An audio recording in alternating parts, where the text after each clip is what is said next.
Llegamos ahora a las orillas de un periodo tenebroso para la ciencia, la oscura Edad Media. Bueno, en realidad no fue tan oscura, lo que sí es bastante oscuro es nuestro conocimiento acerca de ella.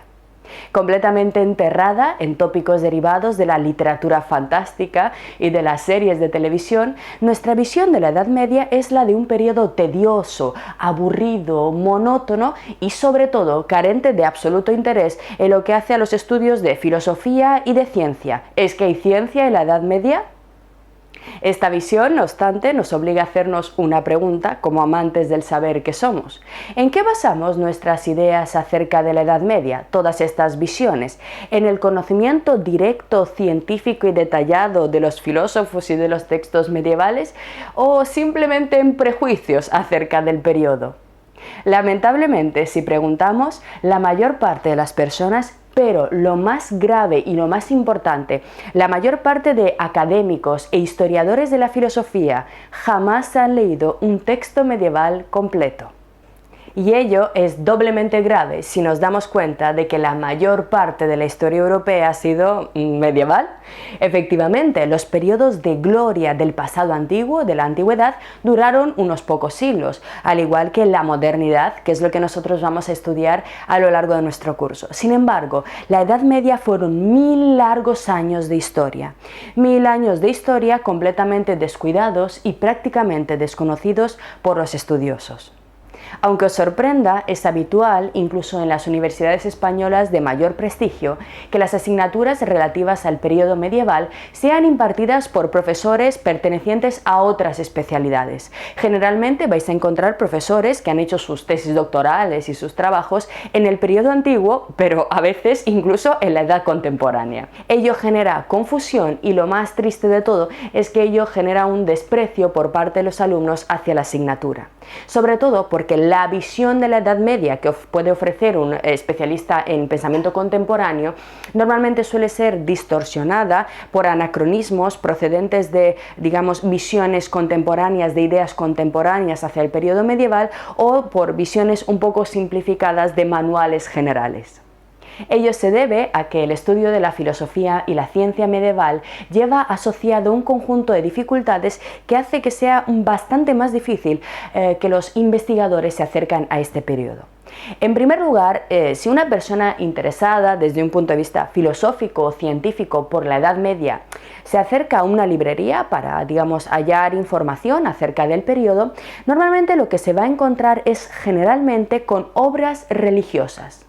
Ello lo que genera es la sensación de que la mayor parte de las obras realizadas por los medievales, o digámoslo de una forma mucho más radical, casi solamente y exclusivamente, los medievales se dedicaron a realizar reflexiones religiosas. Esta perspectiva, sin embargo, es una visión deformada por un hecho bastante sencillo de explicar, que tiene que ver con el propio desarrollo interno de la historiografía filosófica.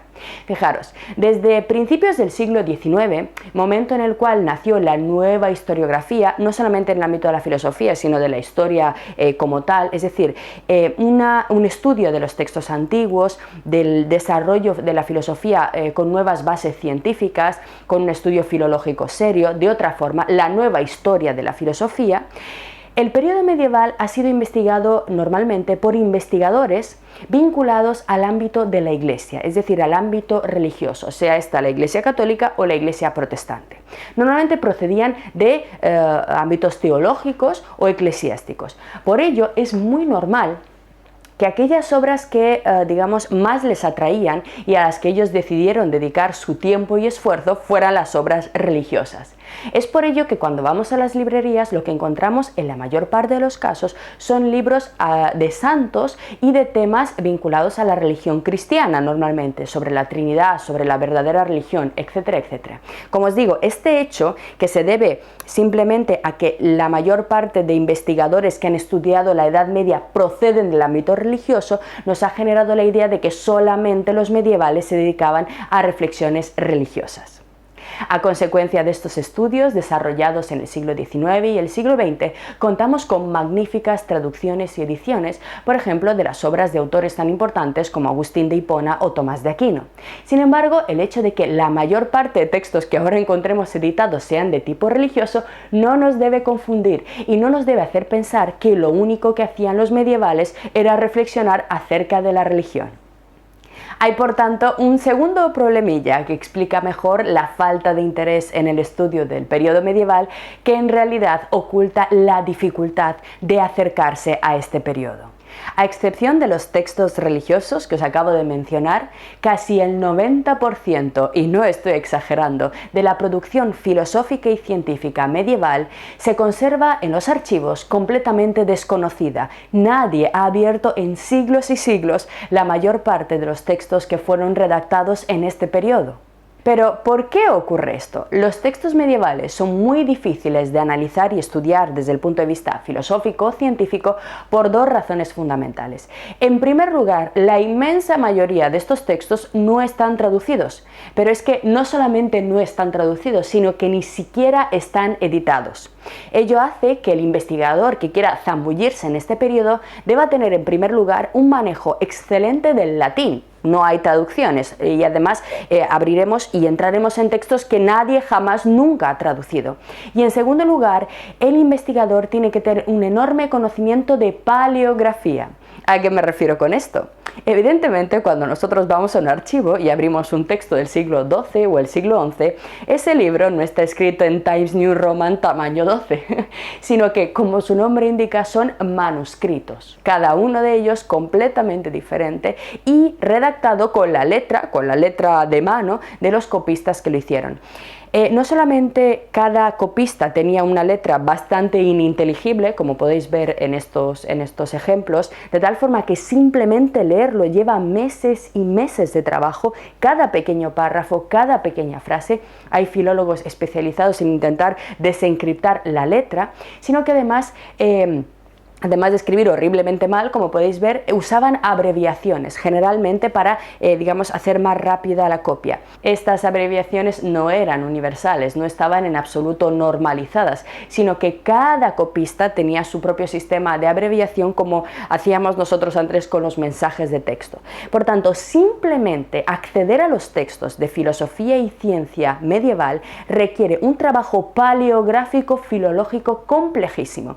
Y una vez que tenemos el textos que ya os digo no han sido leídos jamás, tenemos que empezar a traducirlos. Por tanto, todo investigador en la filosofía medieval tiene que, antes de empezar a hacer cualquier tipo de teoría y analizar el estado del desarrollo de cualquier teoría filosófica, hacer este enorme labor de trabajo de traducción y edición de los textos. Así que la próxima vez que os digan que la Edad Media es un periodo desde el punto de vista de la filosofía y la ciencia que no interesa, quizás sea que la persona que os lo está diciendo no ha leído jamás, como os decía, un texto completo de la Edad Media. No se ha enfrentado jamás a la transliteración de un manuscrito, que es este descifrado de estas horribles letras, y mucho menos a la traducción del mismo. Prejuicios, como siempre ocurren, que sin embargo, de alguna forma, nos impiden conocer la riqueza de un periodo complejísimo que marcó nada más y nada menos que 1000 años de la historia de Europa.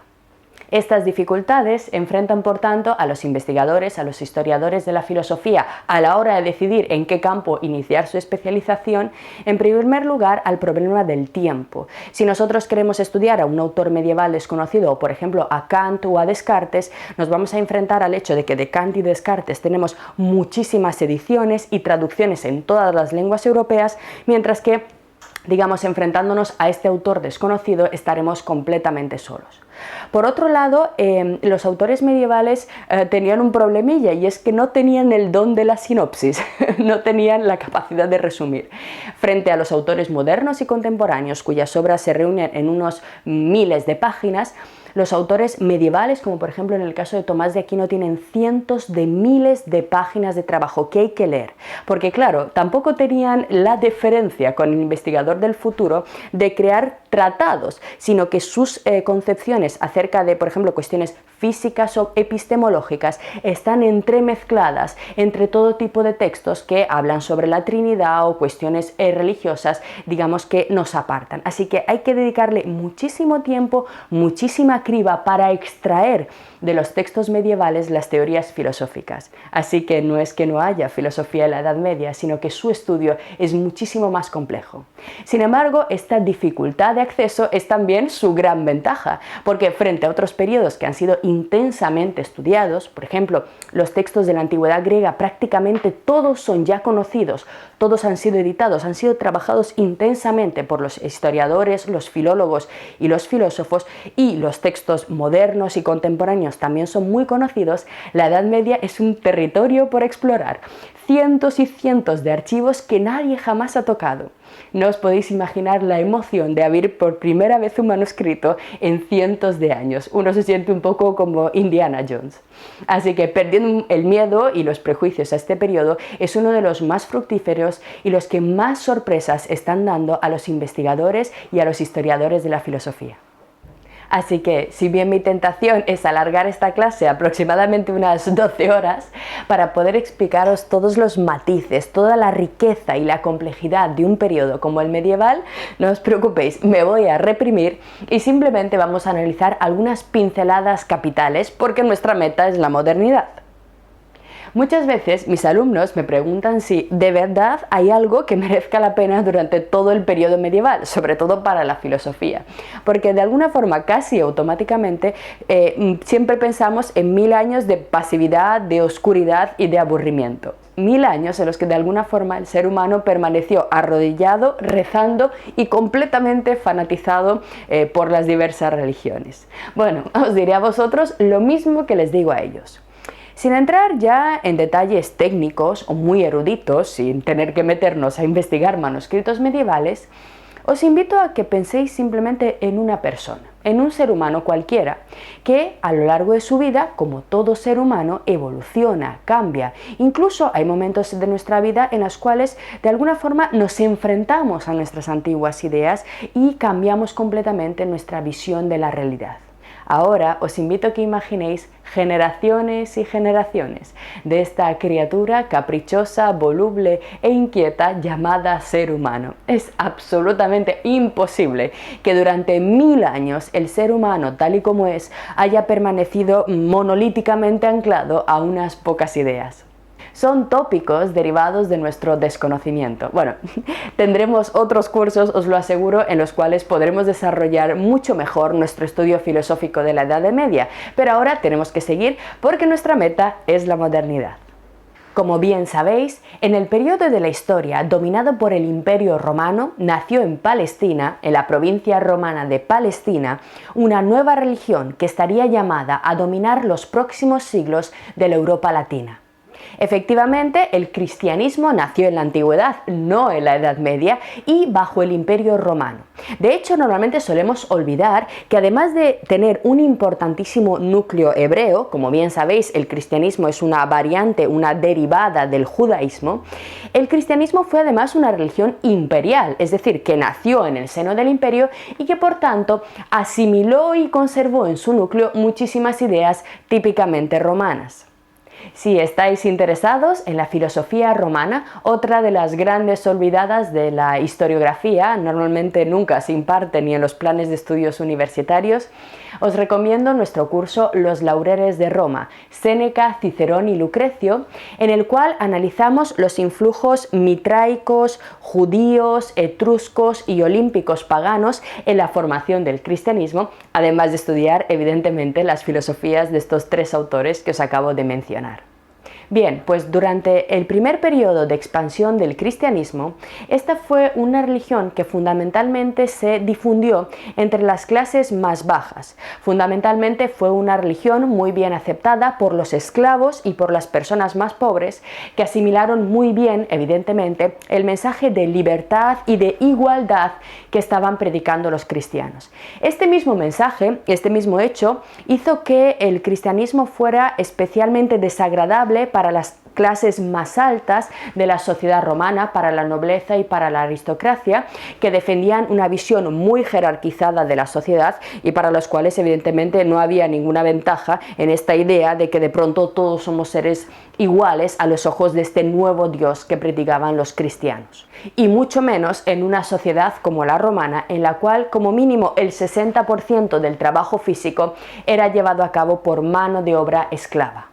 Así, para poder desarrollarse, afianzarse y ganar poder, el cristianismo no podía permanecer recluido solamente entre estas clases bajas, fundamentalmente porque eran analfabetas. Es decir, si se hubiera mantenido solamente entre aquellas personas que no podían transmitir sus ideas y sus reflexiones mediante un legado escrito, habría desaparecido irremediablemente, y sobre todo en comparación con las grandes religiones del momento, como el panteísmo olímpico griego, que contaba con una poesía, una literatura, un arte completamente desarrollado y sofisticado.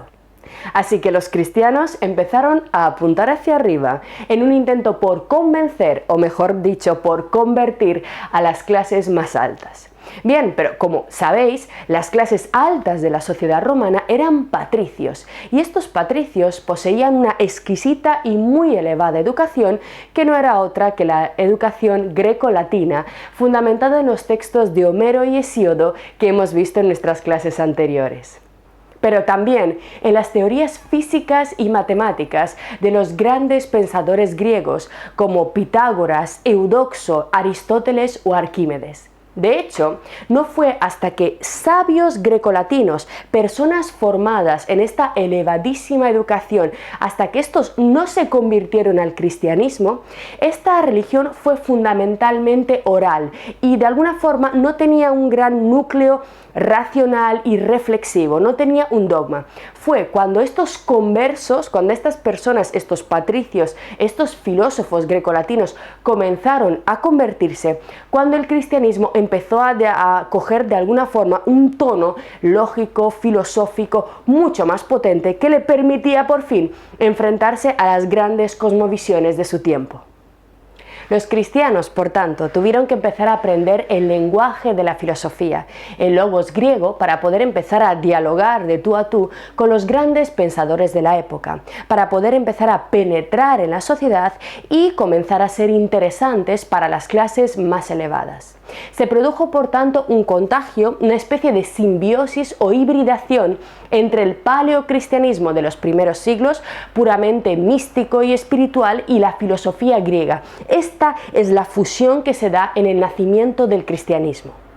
No obstante, entre los padres de la Iglesia, que los primeros siglos estaban expuestos constantemente a los ataques furibundos, a las persecuciones y a las burlas provenientes de los pensadores y de los políticos grecolatinos, comenzó a hacerse cada vez más común la idea de que la filosofía en general y las ciencias en particular eran actividades peligrosas para la fe. La nueva religión, importada de Oriente, instaba al ser humano a centrar su mirada en un reino que no era de este mundo. De hecho, es muy común encontrar en el Nuevo Testamento un conjunto de libros que, como bien sabéis, fue redactado durante época imperial, un rechazo bastante marcado, muy evidente, en contra de la cultura grecolatina. Todos los libros, sobre todo los últimos, tienen numerosas referencias negativas hacia este pensamiento que, digamos, era la cultura dominante y que presionaba a los cristianos en estos momentos. Os he traído para vosotros un primer texto en el cual podemos ver esta actitud ya en los textos más tempranos del cristianismo, que son efectivamente los textos del Nuevo Testamento. En concreto os he traído un fragmento de la carta a los Corintios, escrita por Pablo, por Saulo de Tarso. Sabéis, este judío converso, este judío ultraortodoxo, que se dedicó en la primera parte de su vida a perseguir a los cristianos y después se convirtió al cristianismo. Pablo no conoció a Jesús, pero decidió empezar a predicar el cristianismo a los paganos. Pues de la carta a los Corintios de Saulo de Tarso, de Pablo, he extraído un texto en el cual vamos a encontrar algunos términos que ya nos tienen que resultar conocidos de lo que hemos visto en clases anteriores. Sobre todo, quiero llamaros la atención sobre la noción de sabio y ver qué tratamiento, qué consideración le da Pablo a la idea de sabio en comparación con lo que habíamos visto con los babilonios y los egipcios. Fijaros, vamos al texto. Es un texto brevísimo, un fragmento que es sin embargo muy interesante para ver la actitud de los cristianos de los primeros siglos respecto al saber. Nos dice Pablo: ¿dónde está el sabio? ¿Dónde el erudito? ¿Dónde el orador de este mundo? ¿No ha dicho Dios que la sabiduría de este mundo es necedad?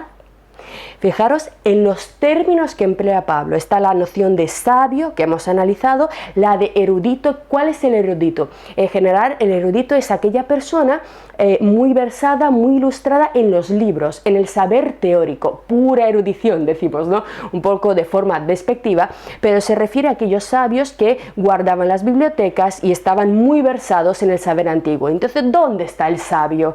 ¿Dónde el erudito? ¿Dónde el orador de este mundo? Claramente se está refiriendo a los grandes retores y oradores grecolatinos.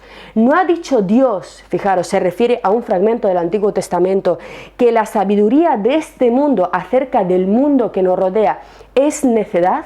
Como os decía, para los cristianos, el verdadero saber, la verdad y toda la aspiración del ser humano tiene que estar dirigida hacia otro mundo supranatural. Si bien es cierto que algunos cristianos cultos de los primeros siglos se mostraron de alguna forma favorables a la filosofía y a la ciencia griega, ejemplos especiales son Justino, Clemente de Alejandría u Orígenes, básicamente porque ellos eran sabios, eran filósofos antes de convertirse, Tertuliano representa una de las posiciones más radicales y más severas de rechazo por parte del cristianismo de la ciencia y la religión, que además nos va a explicar y de alguna forma nos va a justificar las raíces de una actitud respecto de la ciencia y del estudio de la naturaleza que se va a mantener entre los cristianos durante gran parte de la Edad Media, aproximadamente hasta el siglo X. Os traigo aquí un segundo texto esclarecedor extraído del Apologético de Tertuliano, un tratado, como os he dicho ya, escrito y estructurado según la lógica griega, cuyo nombre indica su temática o su intención. Los apologéticos eran textos escritos por los cristianos de los primeros siglos con el fin de mostrar al cristianismo a ojos de las clases dirigentes, de los patricios, como una religión aceptable e interesante. Hay muchos apologéticos, pero uno de los más interesantes es el de Tertuliano. Vamos al texto porque, fijaros, también es un texto muy breve, pero muy interesante respecto de la actitud que va a mantener el cristianismo en estos siglos. Nos dice Tertuliano: no tenemos necesidad de ciencia alguna después de Jesucristo. Usa literalmente la palabra ciencia refiriéndose al legado griego. Es decir, tras la llegada de Jesucristo, el ser humano ya no necesita ciencia, ya no necesita investigar, ya no necesita esforzarse racionalmente.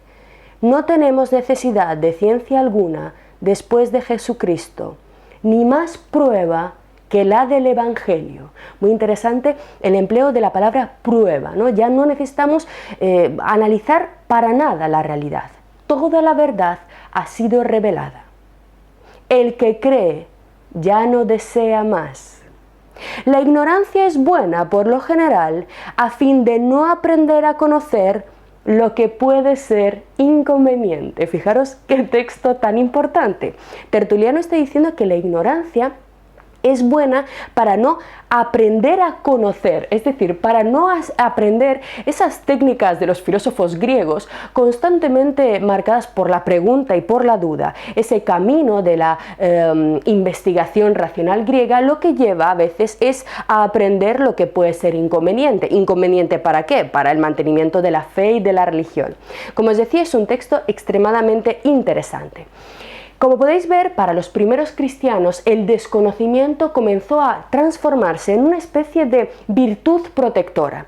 De algún modo, la ignorancia permite al cristiano no perderse por caminos que no llevan a ninguna parte y que, mucho más grave, podrían poner en peligro la salvación de su alma. Para esta nueva religión, la fe, la creencia y la absoluta confianza en una verdad divinamente revelada constituye el punto álgido de la existencia humana. Como vamos a ver enseguida, para los cristianos de los primeros siglos, y esto es muy importante respecto a todo lo que hemos visto en las clases anteriores, el ideal humano ya no será el sabio, sino el santo. Fijaros, ya no será el astrónomo, el médico, el científico, el erudito, el escriba que habíamos visto con los babilonios y los egipcios. Ellos ocupaban las clases más altas y el respeto mayor de la sociedad. El ideal humano ya no será la persona dotada de virtudes intelectuales, sino el santo, la persona dotada de virtudes morales, es decir, aquel que se comporta de forma adecuada, ¿según qué? Evidentemente, según las reglas éticas, las reglas morales establecidas por esta nueva religión concreta. El nuevo ideal será moral, y la sabiduría y la racionalidad griega tendrán que ser abandonadas por el cristiano que busca salvarse. Basándose en esta tendencia ético-moralizante, los cristianos de los primeros siglos iniciaron, atentos, una estrategia de ataque desde el punto de vista moral hacia la cultura grecolatina.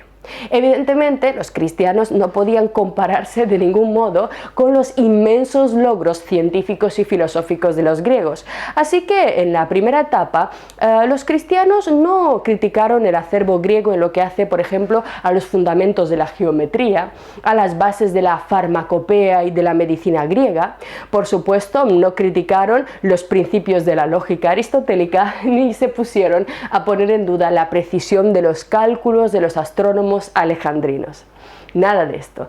Dado que no podían compararse, los cristianos empezaron a criticar a los griegos, intentaron de alguna forma degradar su imagen desde el punto de vista puramente ético, moral, mostrarles como malas personas, dado que no podrían mostrarles como estúpidos o faltos de un legado científico en el otro aspecto. Os traigo aquí otro texto también extraído del Apologético de Tertuliano para que podamos ver cómo desarrollaron esta estrategia de ataque ético-moral para de alguna forma ningunear los grandes logros científicos de los griegos y que nos explica de alguna forma qué es lo que ocurrió durante la Edad Media y por qué se estancó de forma tan radical el desarrollo científico. Hubo una base ideológica a este parón en el desarrollo de la ciencia. Fijaros cómo Tertuliano conoce perfectamente toda la tradición griega. El texto que vamos a leer a continuación demuestra que era un profundo conocedor sobre todo de la filosofía griega y cómo golpea, cómo les da, sobre todo en el aspecto ético, a los grandes filósofos. Nos dice Tertuliano: no se parecen, como pensáis, los filósofos y los cristianos, ni en el conocimiento de la verdad, ni en la enseñanza. Atentos, los filósofos, los científicos, aquellos que habían desarrollado esas grandes teorías físicas que estudiaremos a continuación con los pensadores modernos, no se parecen en nada ni en lo que saben acerca de la verdad ni en la forma de enseñarla con los cristianos. ¿Qué supo conocer de Dios Tales, el primero de los filósofos, al cual, preguntando qué cosa era Dios, acertó cuando no supo decir nada? Fijaros, Tales, el primer filósofo que fue filósofo de la naturaleza, fue un físico milesio que desarrolló una teoría acerca de la estructura material de la realidad basándose en el elemento agua. Tertuliano lo conocía y nos dice que el primero de los filósofos al que se le preguntó qué era Dios, acertó cuando no supo decir nada. A Dios lo halla y muestra cualquier cristiano, y todo lo que se le pregunte de Dios lo dará allí señalado. Aunque haya dicho Platón que no es fácil el hallar al hacedor del universo y que hallado es dificultoso definirle. En la filosofía moral veréis cuán poco se parecen los filósofos y los cristianos. Porque si hablo de pureza, hallo parte de una sentencia de los atenienses contra Sócrates por violador de muchachos. El cristiano no muda el sexo femenino. Hallo también a Friné, manceba de Diógenes, que como puerca ardía en el regazo del poltrón del filósofo. Veo también a cierto Espeusipo platónico muerto en la fragancia de un adulterio. El cristiano solamente nació hombre para una sola mujer. Demócrito se sacó los ojos porque no podía mirar sin concupiscencia a las mujeres. El cristiano sin mirar ve las mujeres. Para torpezas tiene ciega la consideración. Fijaros, todo el rato cuestiones éticas.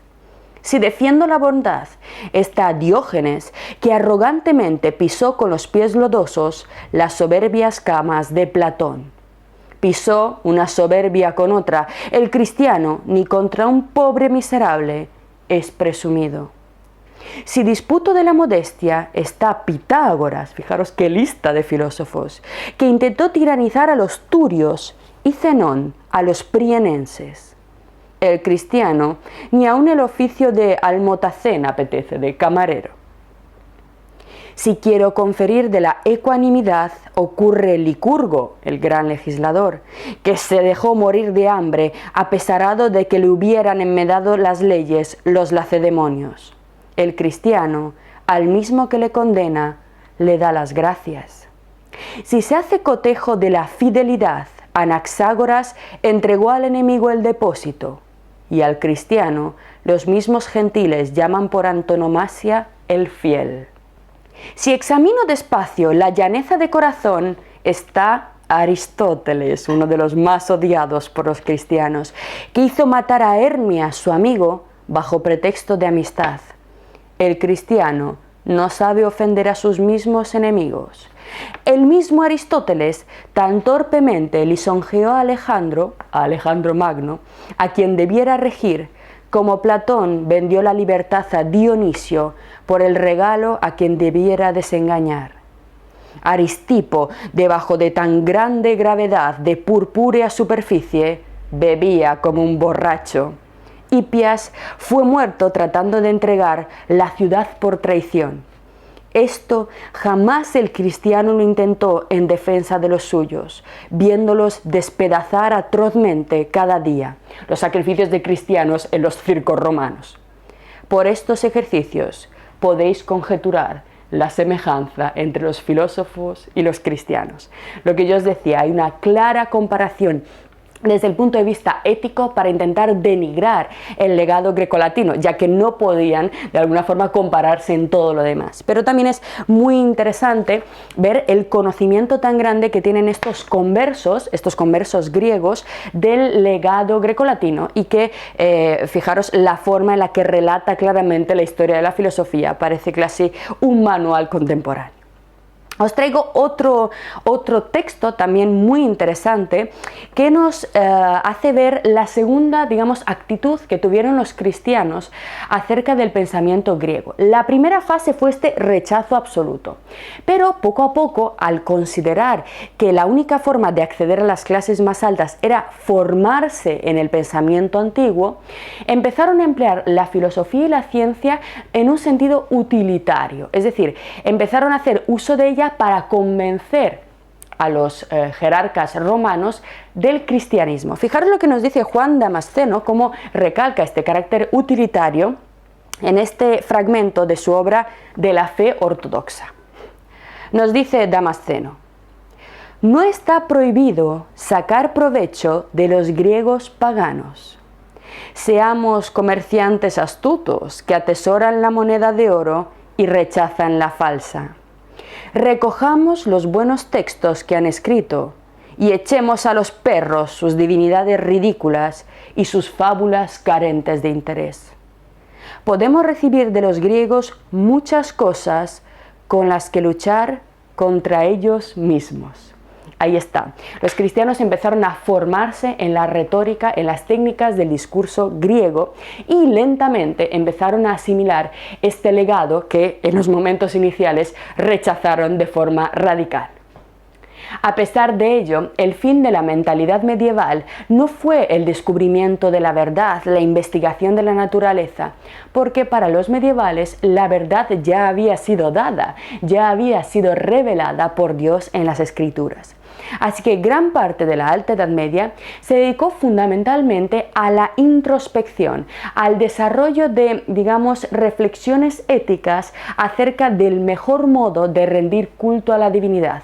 Sin embargo, el estudio del exterior, de lo material, de lo físico, de lo corpóreo, era una auténtica pérdida de tiempo que podía poner en peligro la salvación del alma de los cristianos. En segundo lugar, en lo que respecta al método, los cristianos de la Alta Edad Media no se basaban en las observaciones para sustentar sus afirmaciones. Hemos visto, por ejemplo, a los babilonios, a los egipcios y a los griegos observar el cielo para definir, por ejemplo, sus teorías cosmológicas. No, los cristianos de esta época solamente se basaban en la autoridad de sus fuentes primarias, que fueron las Sagradas Escrituras, la Biblia, los padres de la Iglesia y finalmente los doctores de la Iglesia de la fase final del periodo medieval. Todo lo que había que saber ya estaba escrito, estaba dicho en los textos religiosos.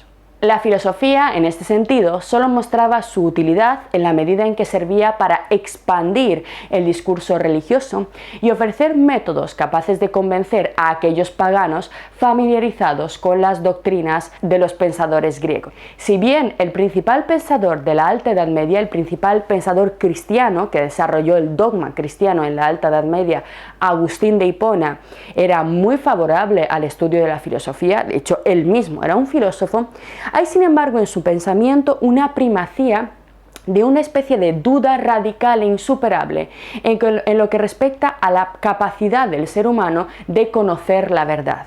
Fijaros, uno de los textos más famosos de San Agustín nos muestra la falibilidad de la razón humana, la convicción de que estamos de alguna forma sumergidos en una duda acerca del conocimiento de la verdad que solamente podemos superar mediante un proceso de introspección que nos conecte con la divinidad.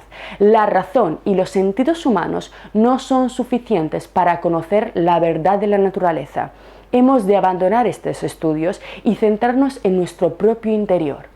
Así nos dice Agustín: ¿duda alguien de que vive? ¿De que recuerda? ¿De que conoce, quiere, piensa, sabe y juzga?